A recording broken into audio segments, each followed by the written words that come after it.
ময়মনসিংহের মুক্তাগাছা থেকে ফুলবাড়িয়া সড়কের বেহাল অবস্থা চরম ভোগান্তির কারণ হয়ে দাঁড়িয়েছে।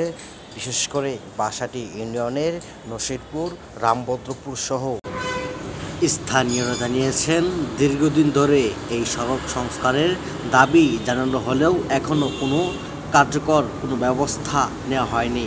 তাই দ্রুত ব্যবস্থা নেওয়ার জন্য নির্দিষ্ট কর্তৃপক্ষের প্রতি জোর দাবি জানিয়েছেন এলাকাবাসী।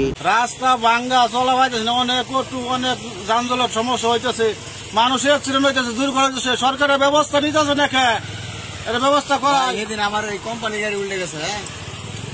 আমি মেঘনা গ্রুপ থেকে ফ্রেশের আর কি বিস্কিট গ্রুপ থেকে আমার গাড়ি আসছিল, কোম্পানির গাড়ি আর কি উল্টে গেছে। কেন আমার প্রায় 1-150 কার্টন বিস্কিট ভিজে গেছে, তার জন্য সবকিছুতে এটা সমস্যা আর কি।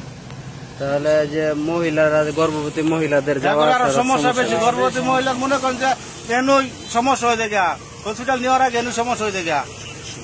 আচ্ছা, এই যে রাস্তাটা ভাঙা, আপনাদের যাতায়াতে কি অনেক অসুবিধা হয় না? বিভিন্ন স্থানের সড়কের জায়গায় জায়গায় বড় বড় খানাখন্দে সৃষ্টি হয়েছে। এতে যান চলাচল যেমন ব্যাহত হচ্ছে, তেমনি সাধারণ মানুষের চলাফেরাও ভোগান্তি হচ্ছে। দাবি আমার রাস্তাটা সরকার চালু করে ঠিক করে দেয়, আমার দাবি একটাই, নাহলে আমরা গাড়ি চালাবার হইতেছি না, অনেক কষ্ট হয়ে যাবে। একটা বড় গাড়ি আইলে ঘন্টার পর ঘন্টা দাঁড়াইতে লাগে আমার রাস্তায়। ও, ট্রাক আসলে আর কি দাঁড়ায় থাকতে হয় আপনাদের আর কি, চলাফেরার সুবিধা। হ্যাঁ।